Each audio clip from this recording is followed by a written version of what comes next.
So some of you may not know I have a visual podcast, video podcast. Kevin Lockett podcast is on YouTube. I really enjoy media and interviewing people. I always felt like I don't think I'm that interesting, um, but I'm always fascinated about people's story. I always feel like everybody has a story. It doesn't matter how big you are or how small you are. I feel like everybody has a great story within them. And during the pandemic, um, I decided to do a YouTube podcast because before that, I was doing an audio podcast. I had fun doing that, but then I got burnt out. But during the pandemic, I saw TV shows, YouTube, like all these people using Zoom to interview people. Because I always felt like Zoom was just for business. I was like, oh, well, it's just, Zoom's cool, but it's a business oriented thing. But then people figured out, oh no, we can use Zoom to interview people. I was like, wow, like this is everything that I wanted to do. When the pandemic is over, I'm going to start a podcast on YouTube.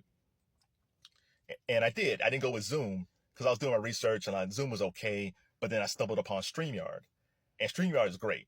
You get a link and you can send the person that you're interviewing a link and they just click on it and that's it. There's nothing to download. They can be interviewed on their phone. You can be interviewed in front of a computer. From my standpoint, from a branding standpoint, you can brand things. You can have a scroll at the bottom. Like it's Streamyard is great. And I paid those 3 tiers. There's a free plan and a medium plan, and to me that was like $25 a month. And then there's the advanced plan, which I think was around $50.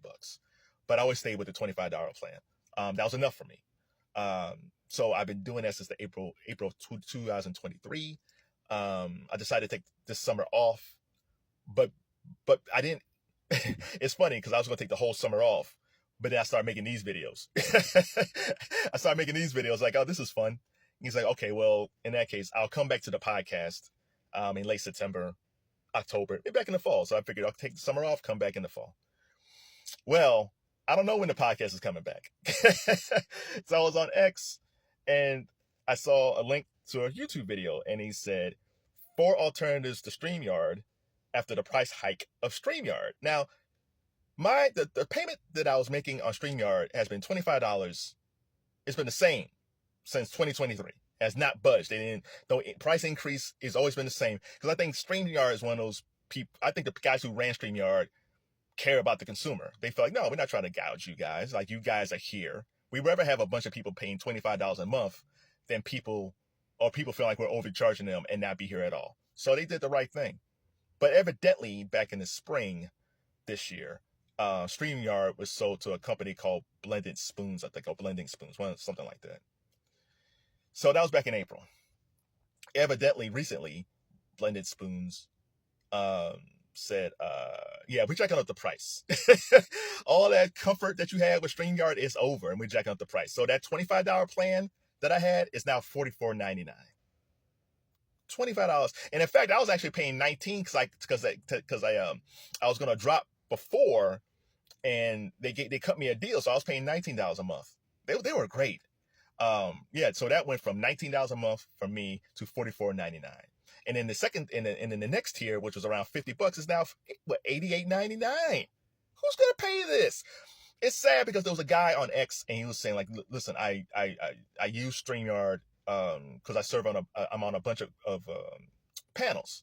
Like, there's a lot of people on YouTube who don't create content, but they sit on panels, which makes it easier on everybody because even when you're moderating a panel, it's so much easier using StreamYard. So if you're a moderator. So, but this guy said, I'm not doing this. I'm not paying $44.99 a month just to sit on a panel that I'm on maybe a couple of times a week or a couple of times a month. I'm not doing that, especially since most of these people don't get paid for this. It's really sad. So I guess the guys who actually started StreamYard, people were complaining to them, hey, you guys sold this company, and even though things were cool back in April and most of the summer, these guys in the fall are going to jack up the price. So I guess they tried to buy the company back, but this Blended Spoons company said, nah. No, we're keeping this.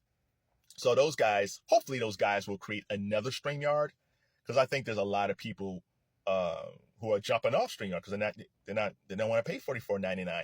We've come off a summer where people were complaining about fast food, how much fast food costs, and then the fast food industry said, okay, we hear you, and they all had like $5 deals all summer because people were complaining about the cost of fast food. So if people are complaining about how much a quarter pound of cheese costs, you think they really gonna pay $44.99 for that service and not look for something else? But see, this is where I think the rub is. I think behind the scenes, I think this is an orchestrated plan.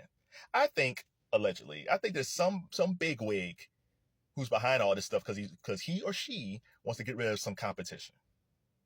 Because the same Blended Spoons company, they also bought Evernote and they also bought Meetup.com. Evernote, I guess they also have the same plans where you have a free plan and paid plans. They jacked up the price, almost doubled. And Meetup.com is everywhere. Like, why would I didn't even know they even had a pricing plan with Meetup.com. Well, evidently they did, and they tripled the price. Now, why would you do that? Meetup.com is everywhere. Like, if I own a company, I want more people to buy my service, not push them away. Just like I said, that people are already making YouTube videos about alternatives to Streamyard. So why do you think this is happening? Well, Blended Spoons are based in Milan, Italy, which is quite curious. Lovely place, but I was like, oh, that's interesting. So they're based in Milan, Italy, and I really do think they're buying. I think they're doing catch and release. Remember that whole thing with Trump and the National Enquirer, where the publisher would buy a story and then he would kill a story. I think there's somebody behind the scenes who wants to get rid of this competition. Now again, Evernote, Meetup, Streamyard, they're different. They're not the same.